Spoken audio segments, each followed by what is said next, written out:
assim.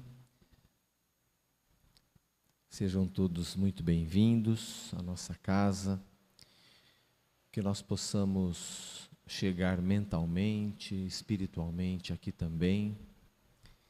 É hora de desligarmos todos os aparelhos eletrônicos, para que nós possamos estabelecer essa conexão em torno do Evangelho de Jesus. Nós vamos pedir para a Sene nos fazer a oração de abertura e o João Pedro vai fazer a leitura da lição de hoje. Boa noite a todos. Sejam todos bem-vindos a mais um estudo do Evangelho. E antes de iniciarmos o conteúdo dessa noite, vamos juntos fazer uma prece para que possamos nos conectar com a atmosfera desse ambiente. Vamos agradecer a Deus pela oportunidade de estarmos aqui, pela oportunidade dessa existência, pedindo o amparo e a proteção dos amigos espirituais que nos acompanham, a todos os trabalhadores de luz, os mensageiros divinos que estão sempre conosco, aos nossos mentores pessoais e às equipes que estão sempre prontas a nos atender, as equipes socorristas, as equipes médicas, as equipes regeneradoras, as equipes afins a esse nosso estudo tão salutar, de ensinamentos tão maravilhosos trazidos pelo Mestre Jesus. Peçamos também, nesse momento, a permissão do nosso patrono Eurípides Barçanufo e o amparo do Dr. Bezerra de Menezes e sua falange de amor, de cura, que estejam conosco nesse momento. E amparados pelo Divino Mestre, façamos a prece que Ele mesmo nos ensinou. Pai nosso que estais nos céus, santificado seja o vosso nome. Venha a nós o vosso reino, seja feita a vossa vontade, assim na terra como no céu. O pão nosso de cada dia dai-nos hoje, Senhor. Perdoai as nossas dívidas, assim como nós perdoamos os nossos devedores. E não nos deixeis cair em tentação, e livra-nos de todo mal, porque teus são o reino, o poder e a glória para sempre. Que esses eflúvios benditos alcancem a todos os sofredores, a todos que padecem, em especial pelos nossos irmãos do Rio Grande do Sul, que sejam amparados e recebam esse bálsamo de luz. Em nome de Deus, em nome de Jesus, damos por iniciados os nossos estudos dessa noite. Que assim seja. Graças a Deus.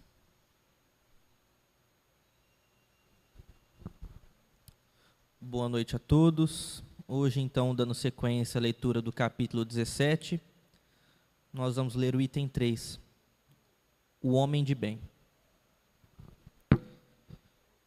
O verdadeiro homem de bem é aquele que pratica a lei de justiça, de amor e caridade, na sua maior pureza. Se interroga a sua consciência sobre os próprios atos, pergunta se não violou essa lei, se não cometeu o mal, se fez todo o bem que podia, se não deixou escapar voluntariamente uma ocasião de ser útil, se ninguém tem do que se queixar dele, enfim, se fez aos outros tudo aquilo que queria que os outros fizessem por ele. Tem fé em Deus, na sua bondade, na sua justiça e na sua sabedoria. Sabe que nada acontece sem a sua permissão e submete-se em todas as coisas à sua vontade. Tem fé no futuro e por isso coloca os bens espirituais acima dos bens temporais. Sabe que todas as vicissitudes da vida, todas as dores, todas as decepções são provas ou expiações e as aceita sem murmurar. O homem possuído pelo sentimento de caridade e de amor ao próximo faz o bem pelo bem. Toma a defesa do fraco contra o forte e sacrifica sempre o seu interesse e a justiça. Encontra sua satisfação nos benefícios que distribui, nos serviços que presta, nas venturas que promove, nas lágrimas que faz secar, nas consolações que leva aos aflitos. Seu primeiro impulso é o de pensar nos outros, antes que em si mesmo, tratar dos interesses dos outros, antes que dos seus.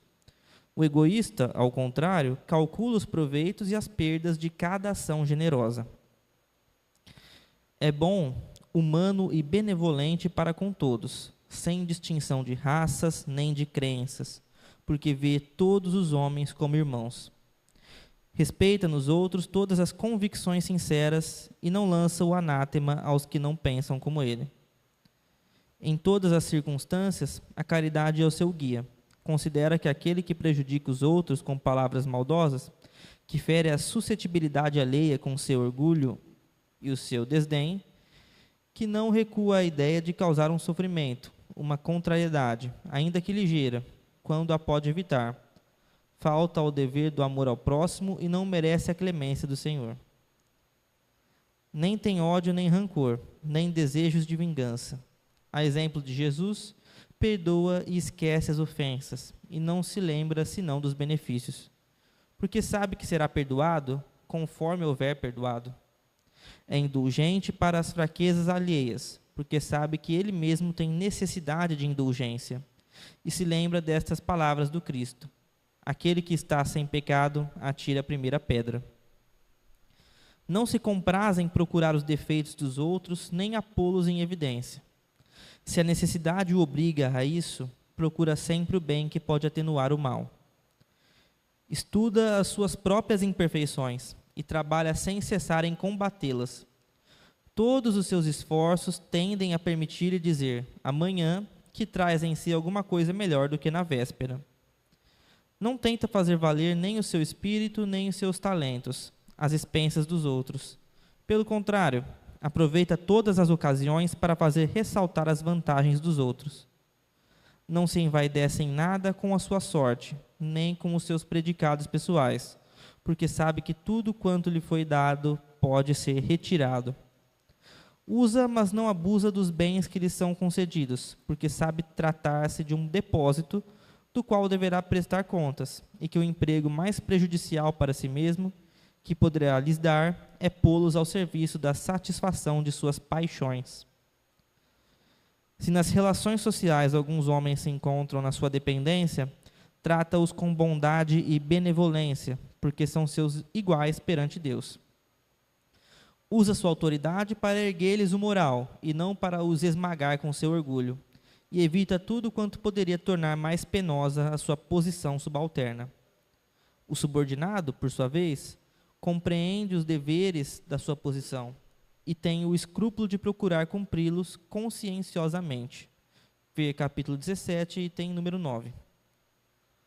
O homem de bem, enfim, respeita nos seus semelhantes todos os direitos que lhes são assegurados pelas leis da natureza, como desejaria que os seus fossem respeitados. Essa não é a relação completa das qualidades que distinguem o homem de bem, mas quem quer que se esforce para possuí-las estará no caminho que conduz às demais. Que assim seja.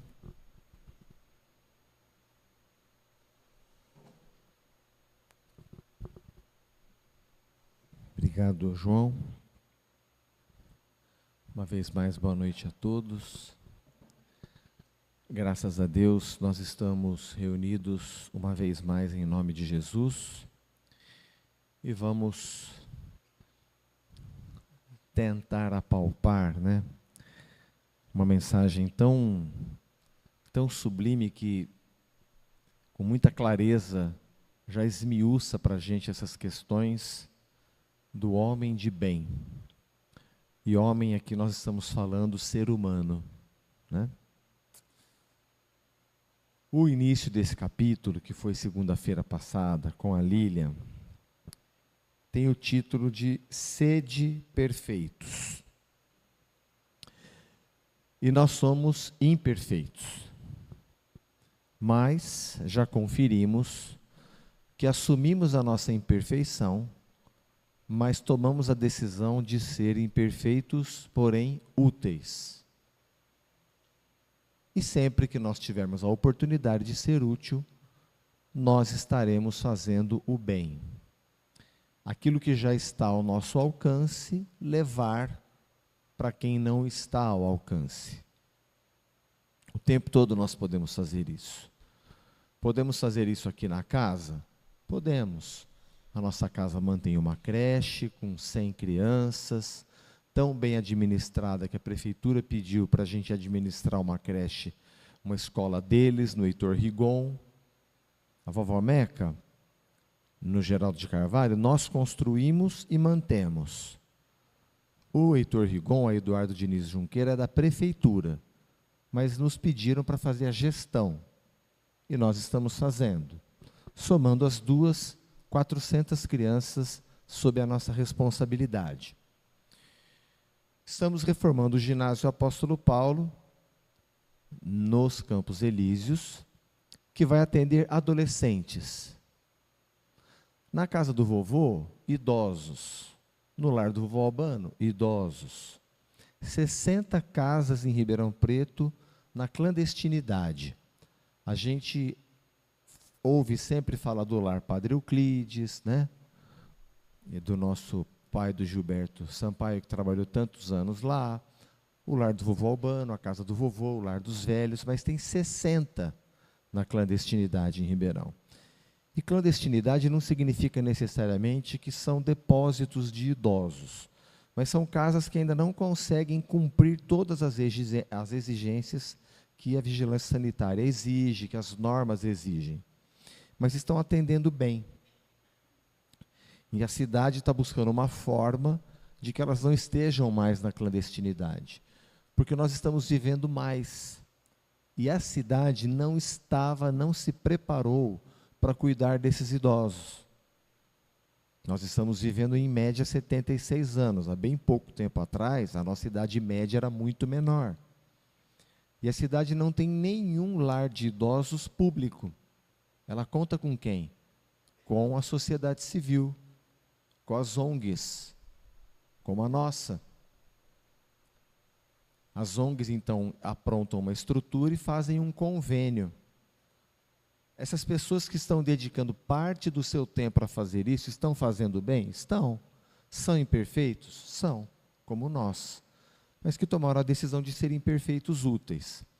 Agora, só no asilo, na creche, que a gente pode fazer caridade, fazer o bem? Não. Não é mesmo?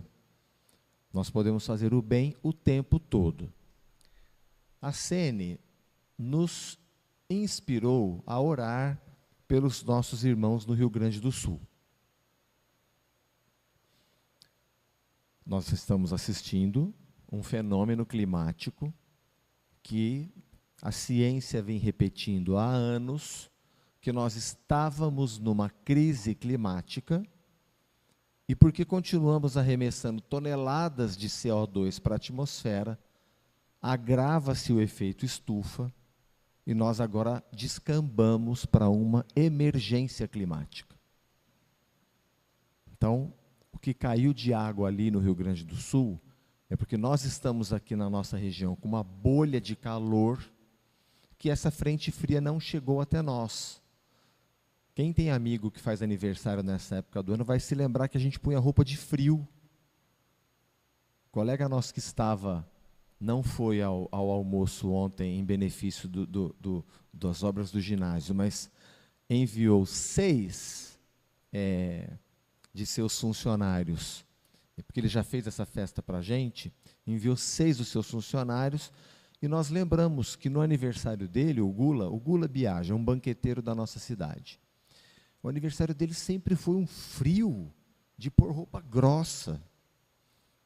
O Gula tem um bistrô muito charmosinho aqui na Álvares Cabral, mas lá quase na 9 de julho.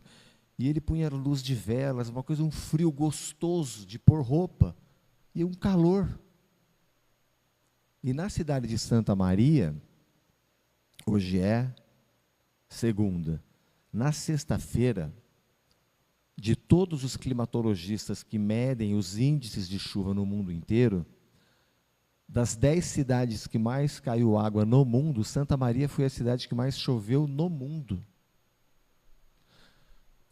Então, a emergência climática, ela faz esses extremos que a ciência ainda não consegue explicar, prever. Ela está avisando, olha, vocês estão arremessando uma quantidade de gases do efeito estufa. O CO2 é o que nós arremessamos mais. O metano arremessamos menos, mas ele é 13, 14 vezes mais grave, mais letal do que o CO2. e nós não estamos mudando a nossa atitude. Num primeiro momento, pesquisando fontes confiáveis, para a gente entender o que se passa, porque nunca os nossos avós viveram o que a nossa geração está vivendo. Então, é um desafio da nossa geração. Nós precisamos. E uma senhora agora à tarde, né, estamos estudando o homem de bem, né? Uma senhora agora à tarde me manda uma mensagem: olha que horror, aquele governador do Rio Grande do Sul, agora o governo está exigindo nota fiscal dos caminhões que estão chegando com doação. E o vídeo cita o nome de um picareta que eu me nego a falar aqui num lugar tão importante do ponto de vista do campo da espiritualidade como nós estamos aqui. Mas é tanta infelicidade que ele já cita o estelionatário, é um dos que falam assim, ele tem vários programas por aí assim, aprenda a ganhar R$1 milhão em 1 ano, em 12 meses. Sabe esse tipinho?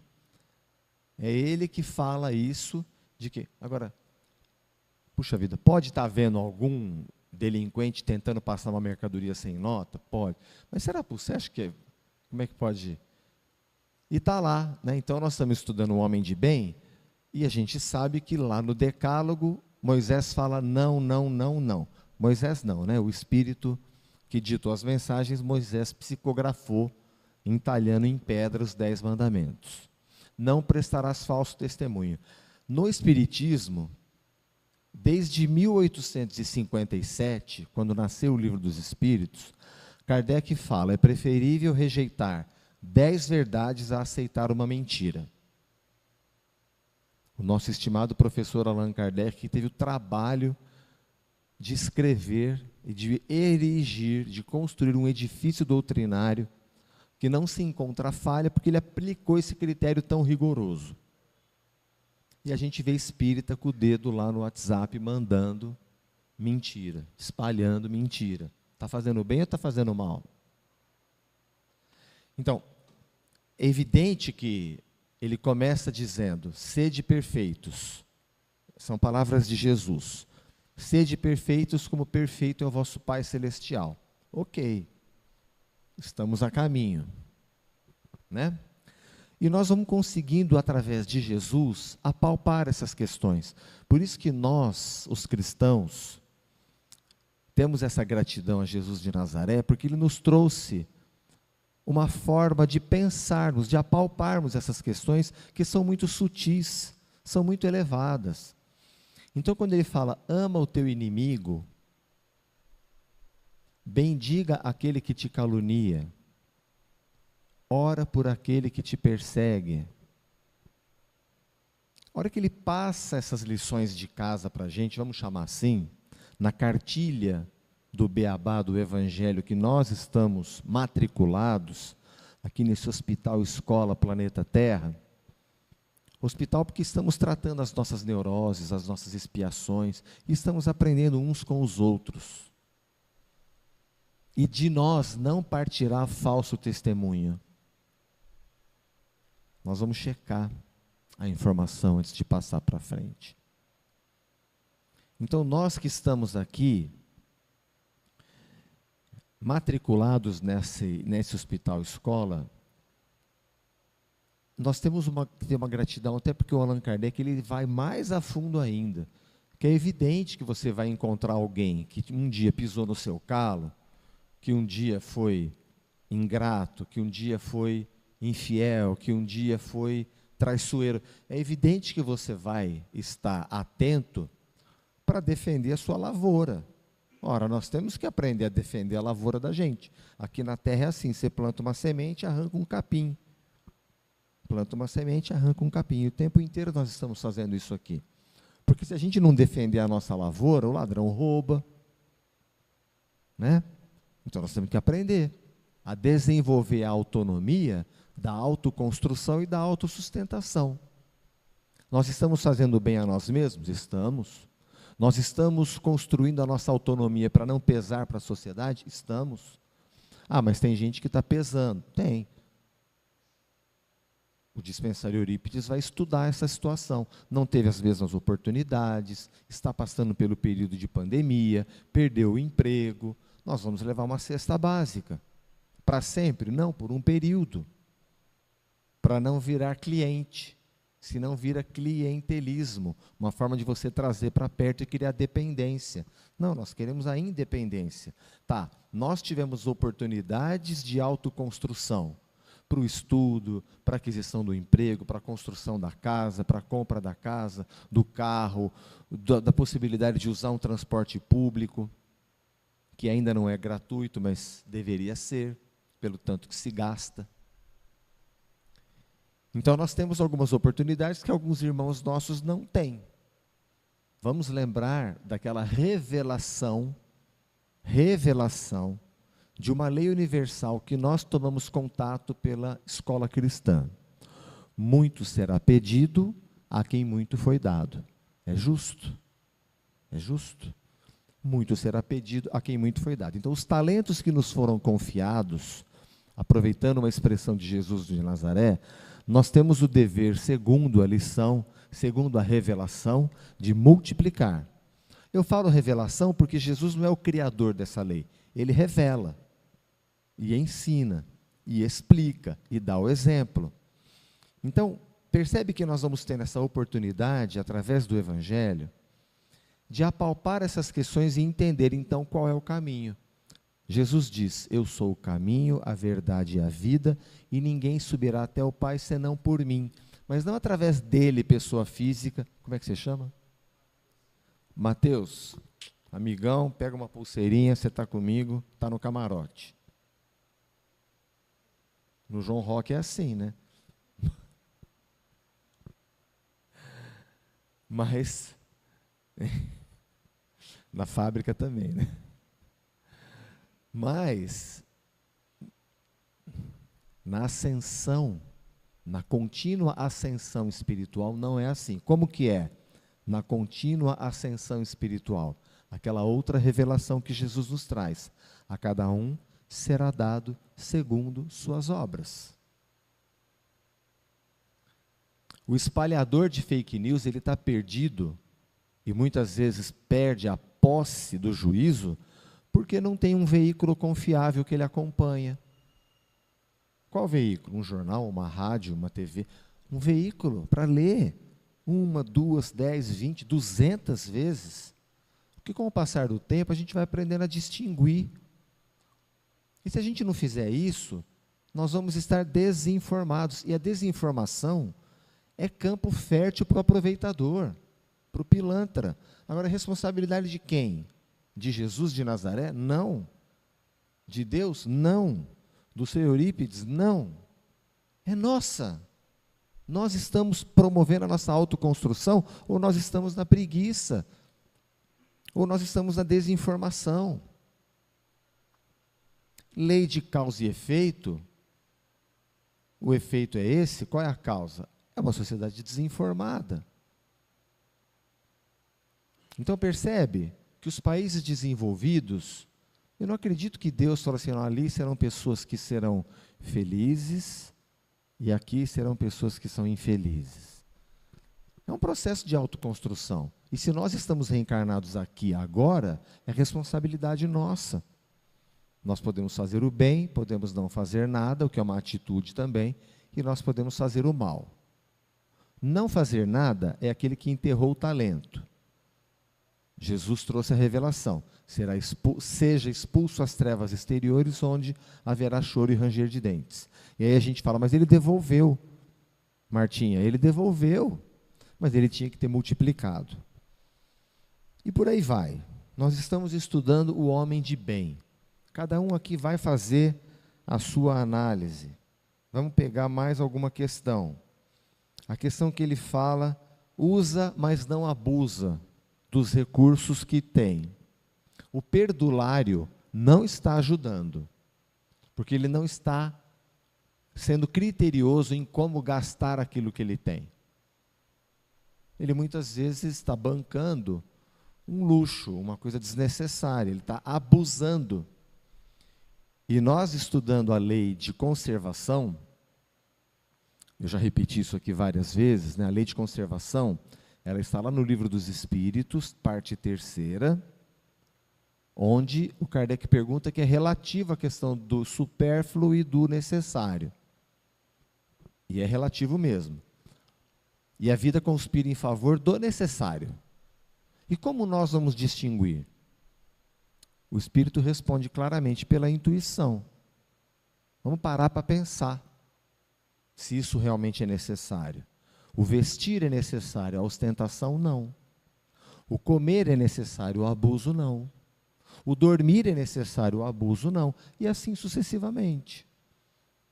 E daquilo do necessário transformar em vício não é necessário.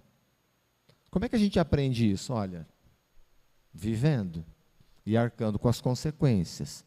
Mas concorda que parando para pensar, fazendo uma reflexão, como ele recomenda aqui, no final do dia, o que eu fiz? Eu poderia ter sido mais agradável, eu tinha que ter dado aquela resposta, eu não podia ter tido um pouco mais de paciência ou de tolerância, como diz o nosso estimado professor Allan Kardec, eu poderia ter trabalhado um pouco mais ou um pouco menos para não adoecer a sabedoria. Eu poderia ter sido mais solidário, eu poderia ter sido mais fraterno. Então, esse exame de consciência do espírito reencarnado aqui no planeta Terra, ele é necessário para que a gente possa corrigir a rota enquanto estamos encarnados. Ah, mas e se eu já desencarnei, né? Os nossos irmãos desencarnados aqui assistindo a nossa palestra. Vamos pegar o exemplo do vá e não peques mais. Então, se eu entendo que eu tenho que corrigir minha atitude, e o Espírito Verdade, aqui no Evangelho segundo o Espiritismo, ele fala, reconhece-se o verdadeiro espírita pelo esforço contínuo que ele faz para conter as suas más tendências e fazer o bem. Nós somos imperfeitos. E não vamos ter a síndrome de Gabriela, né? Uma brincadeira com aquela música da Gal Costa. Eu nasci assim, eu cresci assim, eu vivi assim. Tá bom, aí é o livre-arbítrio, né? Vai colher o que plantou. Mas esse esforço, e cá entre nós, a gente pode enganar a nós mesmos, podemos enganar os outros, mas a Deus não. Ele é testemunha do nosso esforço ou da nossa complacência com o erro. Então ele usa, mas não abusa. Mais uma lição de casa para a gente. Ele vai passando várias aqui. Eu acho importante a gente chegar em casa e ler. Ele fala, tem fé em Deus. Olha que interessante essa. Essa é muito bacana. Porque se nós acreditamos em Deus, vamos lá, nós acreditamos em Deus, nós acreditamos que existe uma inteligência suprema, causa primária de todas as coisas. Ainda não temos um sentido, segundo Emmanuel, não temos um sentido para entender a essência dessas questões. Então nós estamos a caminho do entendimento. Ok. Mas nós estamos a caminho. E segundo o poeta, Vinícius de Moraes, ele diz assim, quem já passou por essa vida e não viveu, pode ser mais, mas sabe menos do que eu, porque a vida só se dá para quem se deu, para quem amou, para quem chorou, para quem sofreu. Olha isso, olha a dimensão cósmica disso. E nós estamos reencarnados, né, com o instinto de sobrevivência, buscando progredir, buscando melhorar, é do nosso instinto isso. E a gente vai cair e levantar, a gente vai sofrer frustração, a gente vai sofrer preconceito, a gente vai sofrer violência. E a gente vai trabalhar a nossa resiliência. Se reencarnar fosse uma fria, Deus não dava para os filhos. Mas existe Deus? Nós acreditamos que sim. E acreditamos que Ele é infinito em suas potencialidades, em suas perfeições. Mas vocês já viram alguns canais que mostram essas questões da cosmologia? Se a Terra fosse um pouco mais perto do Sol, a gente estaria torrado. Se ela não tivesse essa inclinação que ela tem, nós não teríamos as 4 estações. Se a Lua tivesse um pouco mais distante, era maremoto. Já viram isso? É tão gostoso de ver, porque a gente fala assim, meu Deus, né? O acaso não ia criar uma coisa tão perfeita. Tanta perfeição, né? O acaso não ia criar. Então, nós acreditamos em Deus, não entendemos ainda essa inteligência suprema, mas acreditamos em Deus. Aqui no nosso Supera Park tem uma empresa que está desenvolvendo um tecido, uma pele, que parece aqueles filmes de ficção científica, mas é. Eles estão desenvolvendo um tecido, através das nossas células de multiplicação em laboratório, que permite fazer teste com medicamento sem usar cobaia. Então, eu estou fazendo um medicamento para alergia, eu não preciso usar na tua pele, eu uso naquele tecido. E aquele tecido que eles fazem em laboratório reage a estímulo. Olha isso, Carlão. Então, uma indústria de medicamentos compra o produto dessa empresa para saber, por exemplo, se o medicamento que ela está produzindo será absorvido nas paredes do intestino dessa pessoa, do ser humano, né? Ele não precisa usar cobaia, não precisa usar animal, nem o ser humano. Esse tecido, ele é capaz de fazer isso. Mas consegue dar a vida, fazer que nem Deus lá na Capela Sistina, aquele homem barbudo, não consegue dar a vida. Mas consegue fazer uma reprodução. Aliás, vocês devem estar acompanhando, né? As carnes feitas em laboratório, com gosto de carne, mas carne mesmo, é a proteína produzida em laboratório. Mas consegue dar a vida? Não. Então, nós entendemos que quem dá a vida é Deus. E nos deu essa oportunidade. E acreditamos nas revelações de Jesus, de que o que nós estamos colhendo é aquilo que nós plantamos. E que somos velhos viajantes desse universo infinito, somos a síntese de um processo evolutivo multimilenar, somos a melhor versão de nós mesmos. Quantos anos, Carlão? Você, quantos anos? 8.3 o Carlão. 5.8. E por aí vai. Somos a melhor versão de nós mesmos. Então nós temos o Evangelho, nós temos a doutrina espírita, nós temos 8 bilhões de encarnados, nós temos a oportunidade do trabalho, da solidariedade, da tolerância. Nós temos a oportunidade de buscar, pelas revelações de Jesus, fazer o bem. E é isso que nós vamos fazer, com muita dedicação, porque ninguém nasce feito. Ao contrário, assumimos-nos imperfeitos, mas imperfeitos úteis. E esse é o caminho. Tudo bem? Alguma pergunta?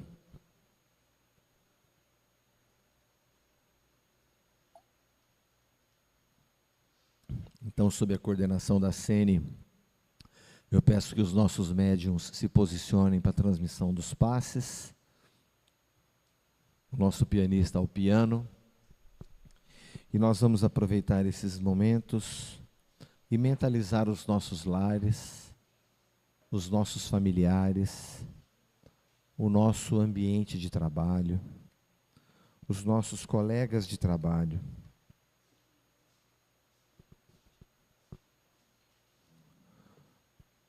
Vamos dirigir os nossos pensamentos à nossa irmã Sueli Randi Salles, que sempre vem às segundas-feiras conosco, mas hoje não pôde vir por questões de saúde. E que nós possamos, quem quer que o nosso pensamento se lembre agora, pelo espelho do pensamento, pela força da fé, nós rogamos que os espíritos benfeitores que nos auxiliam nesse trabalho hoje, possam encaminhar esses recursos que a nossa medicina terrena ainda não tem, mas que a medicina divina infinitamente tem, para que possamos ter paz, para que possamos restaurar a nossa saúde, para que possamos dormir bem e levar adiante a nossa semana de trabalho. Vamos para o passe.